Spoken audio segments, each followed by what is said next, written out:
in people's lives, there's only maybe a half dozen, 7, 8 categories that really matter. Most people, they major in minor things. They focus on stuff that doesn't matter. They know more about this celebrity going in and out of rehab than they do about their own personal development. But I if you look at your body, without that, everything else is out the door. You don't want to be richest man in the graveyard. That's not going to do it. If there is energy, if there's vitality, if there's strength, it's going to show up in your relationship. It's going to show up in your business. It's going to show up in your life. That's it. You got to master. You can't dabble. It's too important. Emotions are everything. I mean, you got a ton of money, you got everybody loves you, and your primary emotions are pissed off and frustrated, then your life's pissed off and frustrated. It doesn't matter if you got $1 billion or 1 million people loving you. Your life is not great. Relationships, intimate relationships especially. It's where the most juice in life comes from. It's where the most pain comes from most people. It's worth mastering instead of dabbling. Really looking at what are you going to do with your time and mastering your time. Instead of having a checklist, you cross it all off. You can mistake movement for achievement. I want to squeeze out of that time what matters, that creates value for me and for everyone I care about and love. What about your career or your business and the mastery of that instead of dabbling? Most businesses are dabblers. That's why they don't make it. 96%, any 10-year period of time, 4% make it. That doesn't even mean they're profitable. And it does not mean they're enjoying themselves, all right? Or they're getting anybody else to feel good.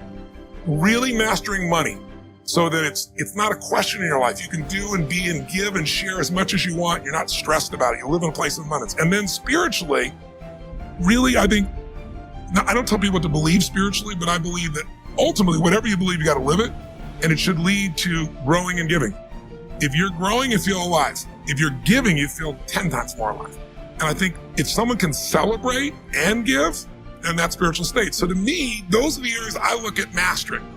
Business for sure, but it's the areas of life that matter most. And most of what we spend our time doesn't make people feel fulfilled. That's why the average person is not fit and healthy. The average person is not in a relationship where they have tremendous passion. I'm not a dummy. I'm not a positive thinker. I know the truth. The average person is not successful in business. The average person is not earning what they want to earn.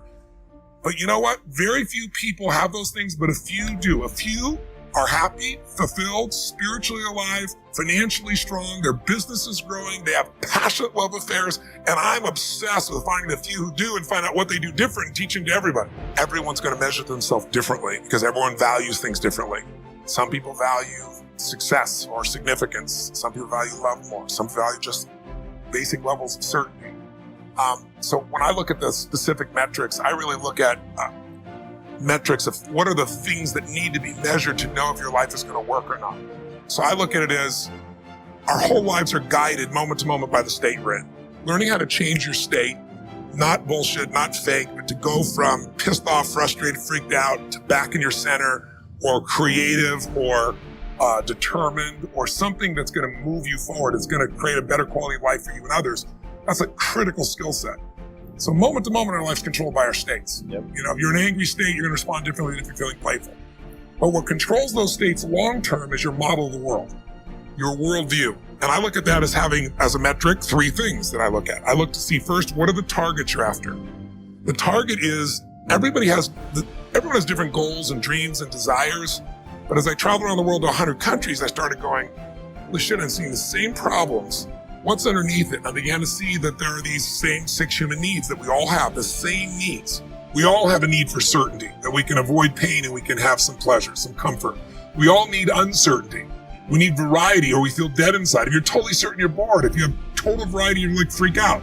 And it's not a balance. It's learning which of these you need more as a person. Everyone's developed a different set of values in that area. The need for significance, to feel unique, special, important, the need to feel loved, the need to grow, and the need to contribute. Some people value certainty at the top of their list. That's their center of their target. I don't want to do anything unless I know it's going to work. I don't want to do anything unless it's the same. If you change anything, they freak out. If certainty is the number one thing on your list, everyone has the same needs, but if it's number one, I know how your life's going to be. I can predict the direction of your life and therefore the destination to some extent. If you're driven by love first, you want certainty too, but love is higher, you're going to behave very differently than if you're driven by significance. I have to be the one. So I look to see which of those needs are the top 2 on your list because they control your life. Yep.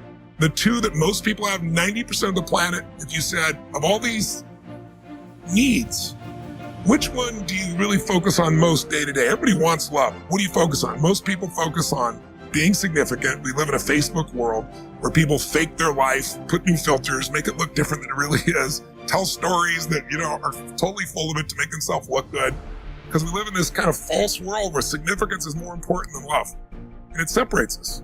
And the other one that we see most often is certainty. People want to be certain before they can do something. You couldn't have started a business like you had if you were absolutely certain before you started. You can never build a business with that. You can never build a great relationship, because if it's based on certainty, then everybody's got to stay the same and never change, which means you're never going to grow, which means you're going to be miserable. So my metrics are, I want to find out what's driving you. I want to see, is it healthy or unhealthy? You can have two people be driven by significance, though, and do it with a different set of rules. That's the second piece I measure. The beliefs or rules of how to fulfill that target. But I want to be more clear about something. An extraordinary life is life on your terms, and there's two parts. Part one to have an extraordinary life is mastering the skill of the science of achievement. How do I take what I envision and make it real? And how do I do that quicker, faster, better, easier?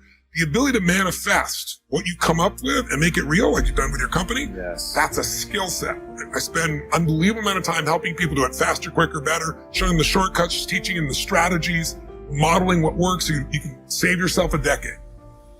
But I would submit to you that having done this for 38 years with, 50 million people at this stage, I can tell you that the science of achievement, there are a lot of people that are damn good at that, and they still don't have an extraordinary life. They have an extraordinary life. You see it as extraordinary, but I get the phone call from the multi-billionaire who tells me he wants to do this thing on his business, but what he really find out is he's miserable as hell, and he's hoping somehow I'm going to rub off on him on that side too. Right. And so I give him what he asked for, the change in his business, but I also give him what he needs, which is the change inside of him. So the second skill is the art of fulfillment. If you want an extraordinary life, you can't just achieve, you got to be fulfilled. As simplistic as that sounds, but it's an art. It's not a science. Sure. It's a science to making money. Come on. Any age, any color, any background, any gender, if you do these things, you'll have an abundance of money. You do these things, you're going to have too much month at the end of the money. You're going to have financial stress, right? Body. Everyone's biochemically different, but you and I both know there's fundamental rules, laws. There's a science to the body. You violate that science, you're going to have disease. You're going to have low energy. You align with that, you're going to have an abundance of energy. It's going to affect everything in your life. It's a science. Fulfillment's not like that. Fulfillment is as different as our human beings. You want to know what God or the universe likes? Look at the jungle, look at the forest. Right. It's diverse, right? So most people think, well, I want to get that because they've been modeling somebody else, and that might work on how to achieve something. It'll never work for what to fulfill you. How many people you know, like you, got what you thought you wanted and you weren't fulfilled? Right. And that, I always tell people, success without fulfillment is the ultimate failure. The ultimate failure. Because if you go at something and you fail and you're an achiever, you don't fail. You go, I learned something, I'll just try something else. Right. I'm going to still get there. But when you succeed and you're not happy. So a perfect example of this, I mentioned in the seminar you were there because it hit me about a year and a month ago, we lost what I consider a national treasure, Robin Williams. And I asked people, how many of you love Robin Williams? Everybody raising their hand all around the world, right? He made people laugh. People were touched by him. So how good was he at the science of achievement? I mean, he wanted to be a great comedian, make the whole world laugh. He did. He wanted to have his own TV show. He did. He wanted the #1 show. He did it. He wanted to make movies. He did. He wanted to have an Academy Award for not being funny, dramatic, and he did it, right? He did it, yeah. He said he wanted a beautiful family. He achieved everything, and he hung himself. And I know recently someone's saying, well, he had dementia, he had drug abuse, he had alcohol abuse most of his life because he made everybody happy but whom? Himself. That's the ultimate failure. So if I had no other message to offer your viewers, and you let me give it to them right now, Please. I'll tell you what I believe. I believe our lives are controlled by one force, decisions. I certainly believe in force greater than myself, call it God if you will, grace, whatever you want to call it, the universe. But I also believe it gives us choices. And the decisions we make control us much more than the conditions we meet. It's not the conditions, it's your decisions. Decisions of what to believe, decisions what to do, decisions of what to give. I say to people, think about, look back 10 years ago, 5 years ago, 15 years ago, and think of a decision you made. That if you would have made a different decision, you'd have a totally different life today. Better or worse, I don't know, but totally different. The most important decision you can make above any on the face of the earth is deciding that no matter what happens in your life, no matter what happens, you're going to live in a beautiful state. The decision to say, I am not going to suffer. That if suffering arises, pain's one thing, suffering's another. Suffering is when you're like, suffering could be worry, it could be anger, it could be frustration. It's anything that takes you out of a beautiful state. And here's what people don't get. You can end suffering by stop focusing on yourself and focus on something you want to serve greater than yourself. Your children, your wife, your mission, your life. You can get out of it in an instant because the nature of the human mind is to constantly compare things. Your mind, your brain is a 2 million year old device, and it is not designed to make you happy. It's designed to make you, it's designed to make you survive. Right. And that's why it's always looking for what's wrong. But it used to be what's wrong, a saber-toothed tiger, so I can protect myself. Now people are worried about what people think about them, or do they have enough money when 2/3 of the planet lives on $2 a day, and you're making $38,000, you're rich. The poorest of the poor in our country are considered rich. That's not, I'm not saying they should stay that way. Right. But you can only build on success. My goal would have you consider something. Life is short. We don't know how short it's going to be. But if you only had a week to live, I bet you wouldn't allow yourself to suffer over a little crap that makes you crazy normally. I think you would probably spend time with those you love. You would do what you love. You'd take awe in a sunset. You'd smell the air. You would take in everything in those final moments that you possibly do. So my thing is, why wait? Right. Why wait? Why not just decide that if I start to suffer, I know the solution, because suffering is me obsessing about me. You might say, it's not me, I'm worried about my kids because they're not doing well. No, you're worried that you haven't done enough for your kids. It's about you still, right? Yes. You know, you're worried about what was done or what you should have done or what shouldn't have done. And you can end that in an instant by becoming aware of it and saying, I have made the most important decision of all. Right. I'm gonna live in a beautiful state. Because here's what's gonna happen. Anybody watching, you may lose a family member, you probably will. Somebody may get cancer.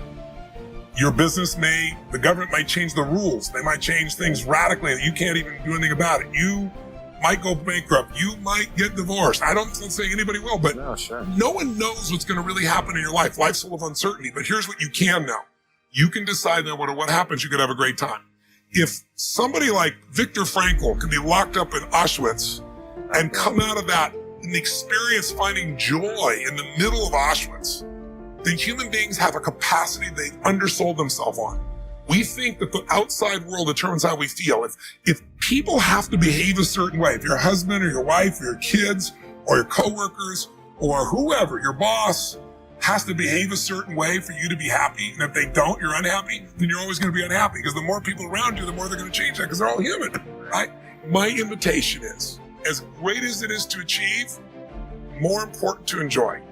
And if you can enjoy every moment in that state, when you're feeling loving and playful and passionate and curious and awe, you treat other people 100 times better than when you're feeling frustrated, pissed off, overwhelmed, worried, stressed, or feeling sorry for yourself.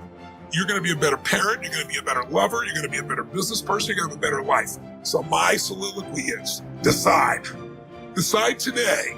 And actually say, what if I cut it off? What if I said, I'm not willing to settle and I'm just going to live in a beautiful state? Doesn't mean you won't feel bad. It doesn't mean you won't stay there. You instantly change. But what the hell is success? It's hitting an expectation. And I always tell people, man, trade your expectations for appreciation. It's a whole new world instantly.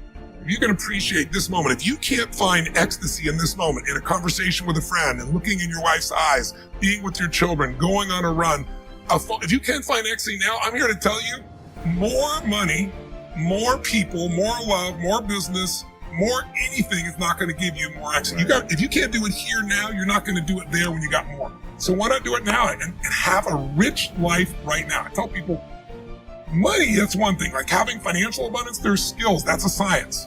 But wealth, it's a decision. It's like you can be wealthy right now. I live in Fiji a good portion of the time. There are these villagers there. They're the richest people I know. They're happy, they laugh, they love, they don't give a damn about the economics. Other people say they're poor. When I first went there, I was trying to do things for them. They're like, what are you talking about? I'm so happy.